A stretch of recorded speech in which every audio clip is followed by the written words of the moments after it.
The African Water Tower, Ethiopia.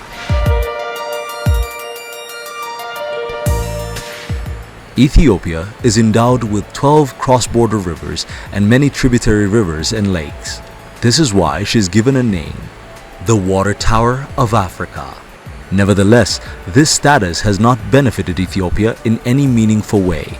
Though blessed with such plenty, when considered in light of its growing population and increasing demand for its waters, the benefits have diminished over time.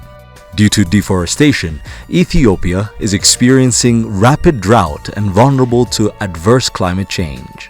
A reason, consequently, some of its lakes and springs have dried up.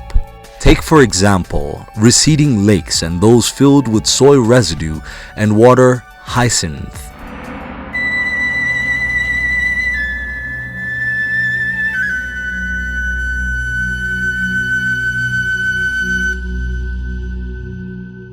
For centuries, our low-tech mode of farming and likewise our agricultural-based economy have remained consistently weak. At the same time, the nation's population has grown to become the second largest in the continent. Totally dependent on nature's generosity, the nation has remained enslaved to seasonal rainfall levels, forcing the country to depend on global charities. Ethiopia has not been able to use her water resource through mechanized farming to get rid of poverty. The fact that it has not been able to use its water resource has also made the country vulnerable to expansion of desertification.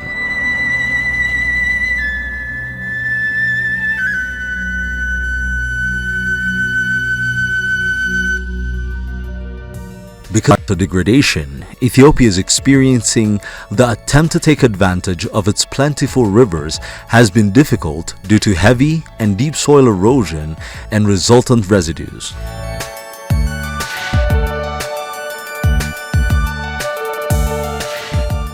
Bringing back the green Ethiopia and ridding her of deeply rooted environmental and economic challenges is a present duty for the current generation.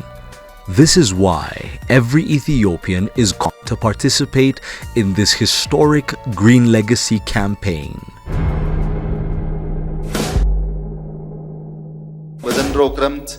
We have planned to plant 4 billion tree seedlings this rainy season. All Ethiopians must put their fingerprints to make this initiative a reality.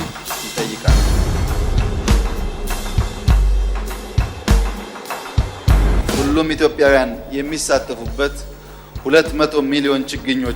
going to plant 200 million tree seedlings in a single day during the National Green Day. I call upon all Ethiopians to take part in this grand initiative.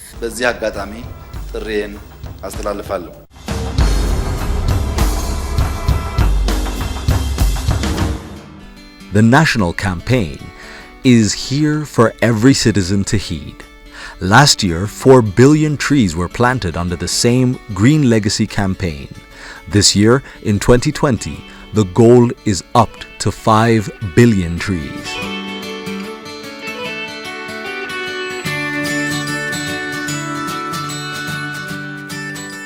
It is the highest responsibility of higher education institutions to be part of the solution by conducting problem-solving research and facilitating research-based interventions. Universities are well positioned to select and prepare indigenous, varied, and suitable seeds for the campaign. The first educational institutions can conduct soil studies in all parts of the country, forming the selection and appropriate use for the surrounding topography. Ministry of Science and Higher Education and its dedicated universities have already demonstrated their commitment by planting nearly 4 million trees in different localities. Exemplary milestones have been registered by universities in the Amhara region, where heeding Prime Minister Dr. Abiy Ahmed's call, they're working together to rid Lake Dana of its devastating and expansive water hyacinth, while developing numerous mountains with dense trees to mitigate soil erosion and deforestation, particularly along rivers that are tributary to the River Abai.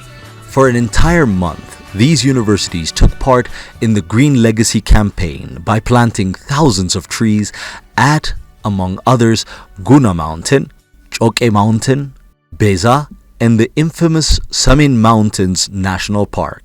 Their actions are expected to yield rich dividends in short order. Ministry of Science and Higher Education has adopted and is currently developing Adulala Mountain, a 25-hectare area located in East Shoa Zone. This year alone, 35,000 trees have been planted there.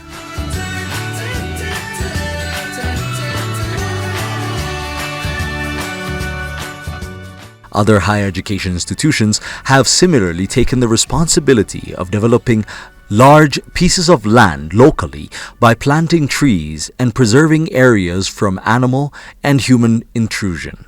These activities will continue until Ethiopia returns to its original glory.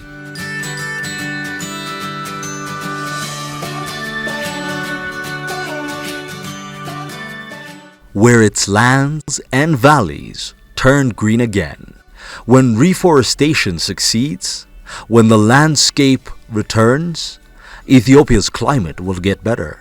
Under such conditions, erosions will subside and clean water will fill our dams, eliminating piles of silt from depositing. The population will then soon rely on more electricity rather than firewood, preserving our forests from being cut down for daily sustenance. With ample energy resources, our standard of living and quality of life will upgrade as industrialization takes hold in our beloved Ethiopia. It can also create job opportunities for many.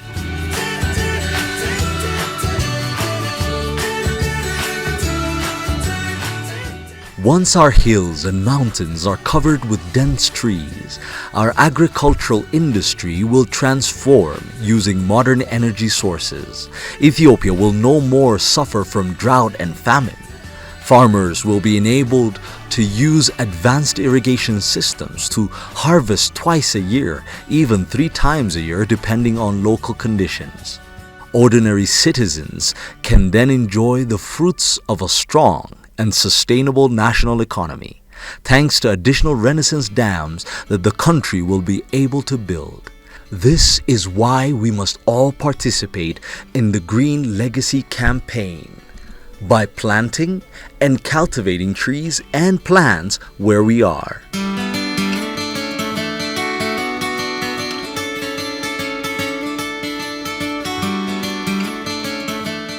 The Ministry of Science and Higher Education and institutions that are accountable to the ministry will continue to lead the way by spearheading research activities and providing meaningful community service. Ministry of Science and Higher Education will become the model par example in creating Green Ethiopia. Ethiopia Plants. Drought and desertification will disappear.